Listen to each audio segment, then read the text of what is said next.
Concealed Wisconsin Radio, Episode 12. Welcome to the October 23rd, 2012 episode of Concealed Wisconsin Radio, a show about guns, Wisconsin, and you.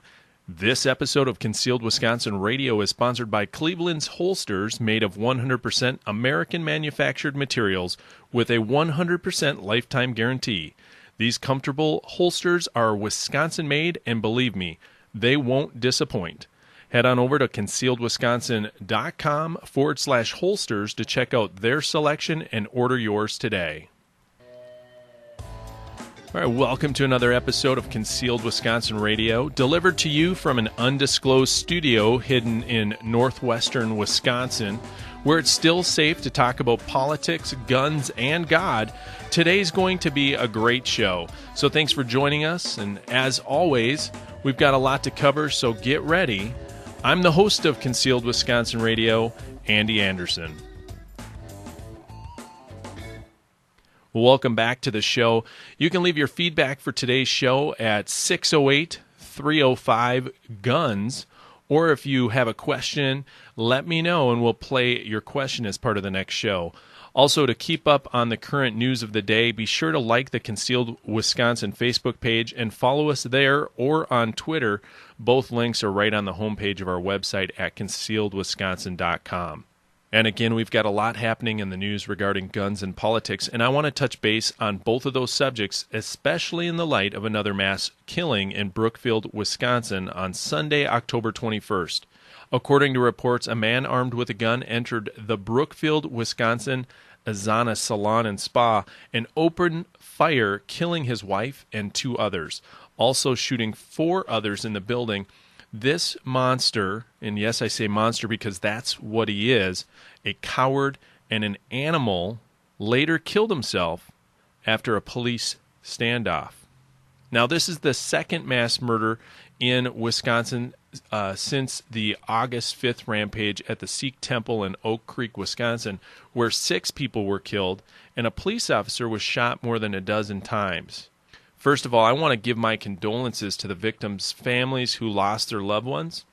And these tragedies are, of course, unthinkable, and yet they are all too common. And I hope you'll join me in praying for these people who are affected by Sunday's events, because it's going to be a long road of recovery for everyone involved, even for the people who weren't necessarily shot.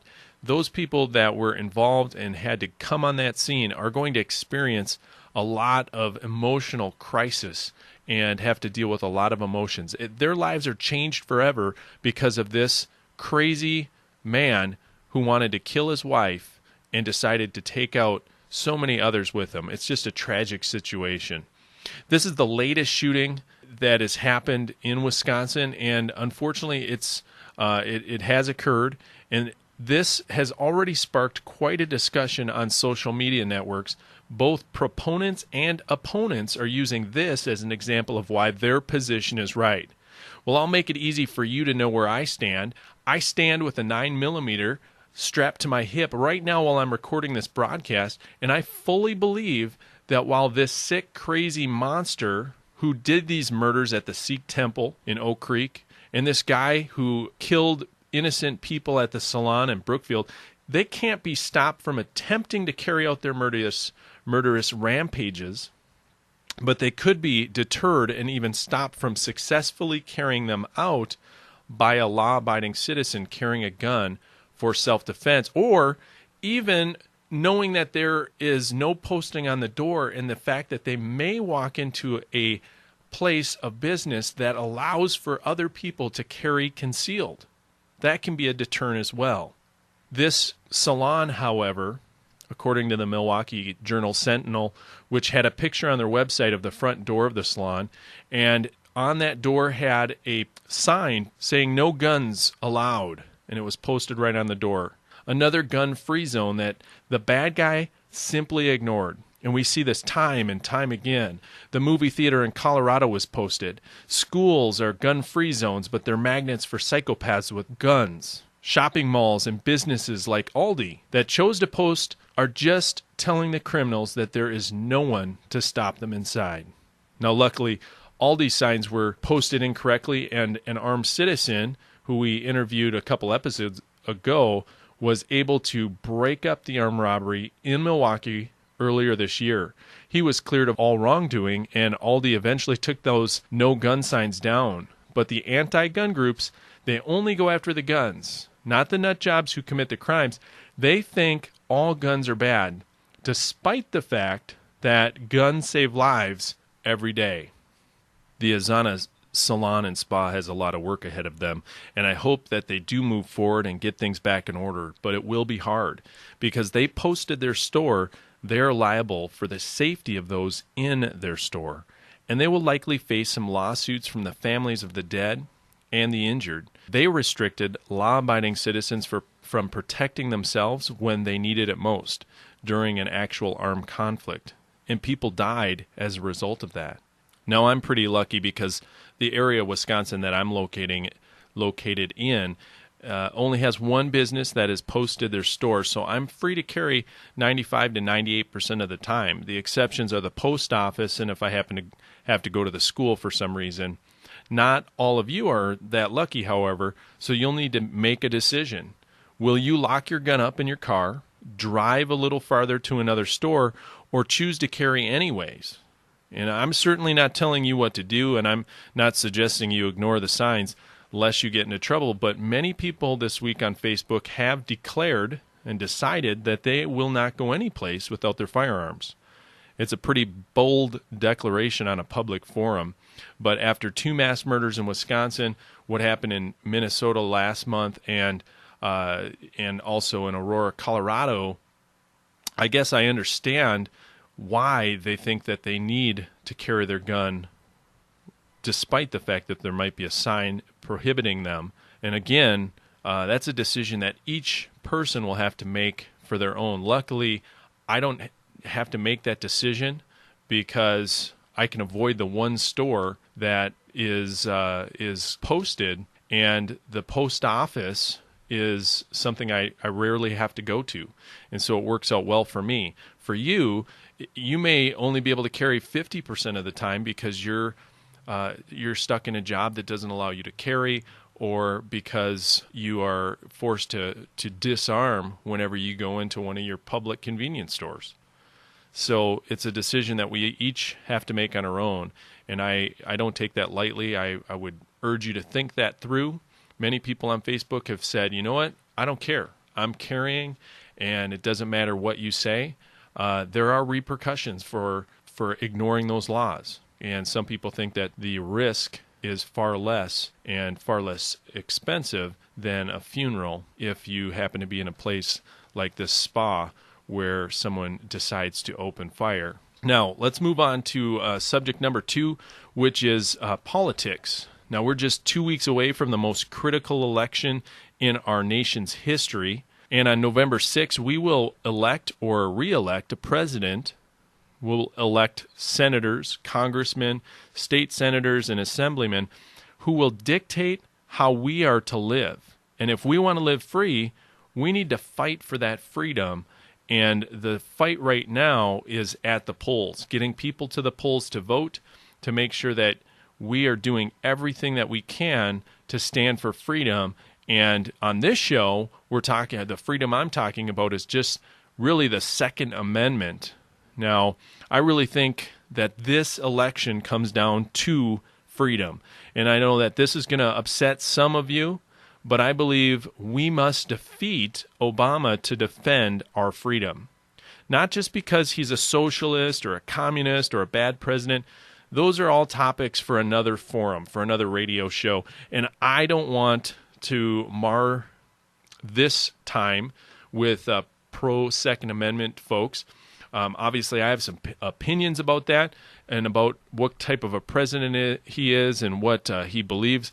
But for this subject, I just want to focus on what the president believes about guns. Because President Obama has made it clear that he intends to take away the Second Amendment of the United States of America as we know it. He recently admitted in the second presidential debate that he was planning to reinstall gun bans, and if reelected, he will be choosing several new justices to the Supreme Court. And once that court leans to the left, then he can do whatever he wants, knowing that he will have the backing of the Supreme Court to rule in his favor. Now, could you imagine for just a moment Justice Eric Holder? I mean, really, this guy isn't fit to be a judge on the People's Court, and yet some say that he would be the pick for a Supreme Court justice in a Obama second term. This is the guy responsible for Fast and Furious. He should be fired, not elevated to the highest court in the land. I mean, are we kidding ourselves here? Do we understand the repercussions of what kind of power the President of the United States has? And yet we have 50% of our country, back and forth, 45, 55, that are wavering on whether or not to reelect this person who has successfully brought us $16 trillion in debt and is attacking our gun rights on a massive scale. He has elected or he has appointed officials that are so anti-gun that they aren't even ashamed or afraid to say it. They are just blatantly anti-gun, and he's surrounded himself with these types of people.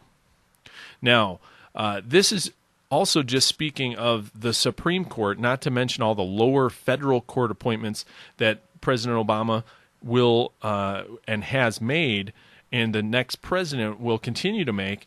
They are going to infringe on our rights well before we ever get our case to the Supreme Court.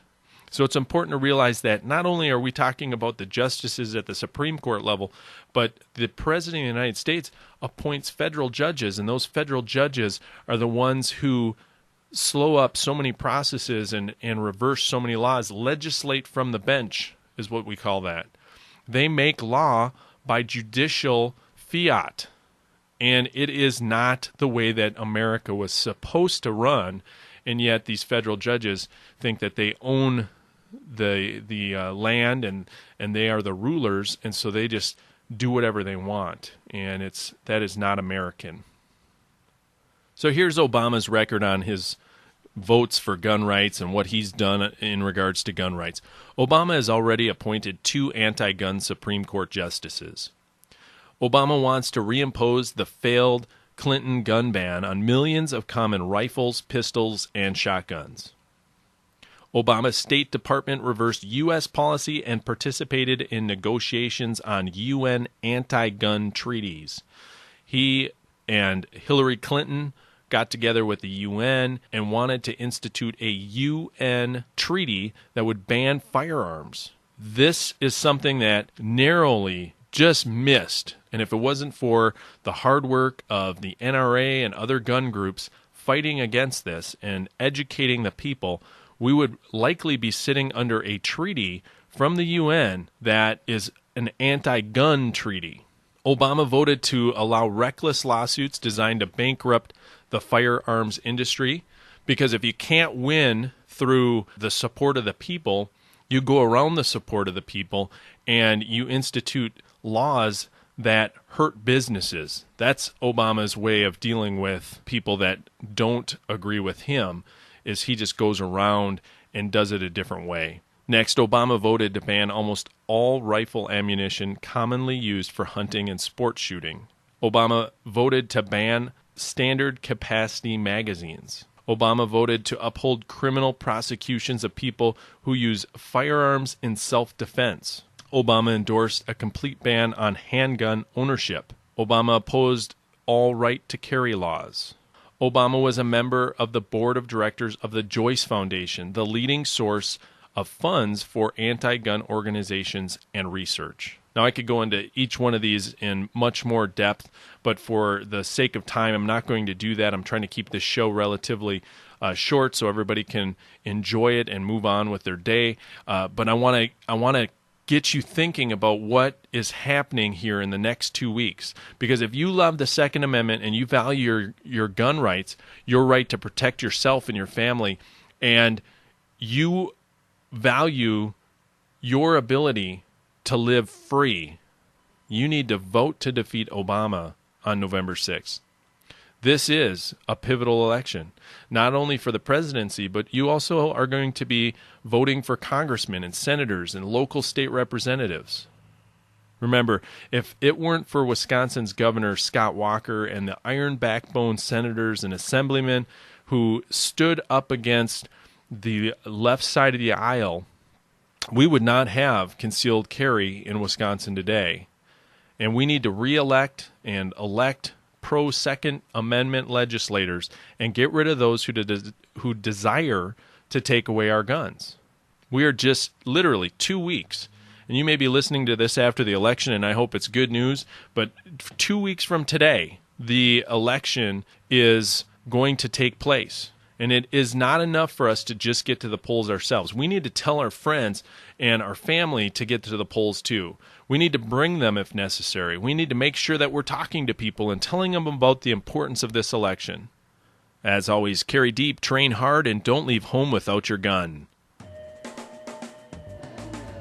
And that's going to wrap up this episode. So thanks for listening to Concealed Wisconsin Radio. Again, please check out the show notes for this episode at concealedwisconsin.com and visit all the links mentioned to see how you can get involved.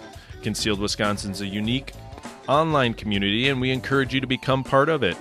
Head on over to concealedwisconsin.com and leave us a comment. Become a fan on Facebook or subscribe to us on YouTube. Remember, you can always listen online, download it to your computer, or take us on the go by subscribing on iTunes. Check out all the links at concealedwisconsin.com. And if you'd like to become a sponsor of the show, you can contact me directly at andy@concealedwisconsin.com or visit the contact page at concealedwisconsin.com.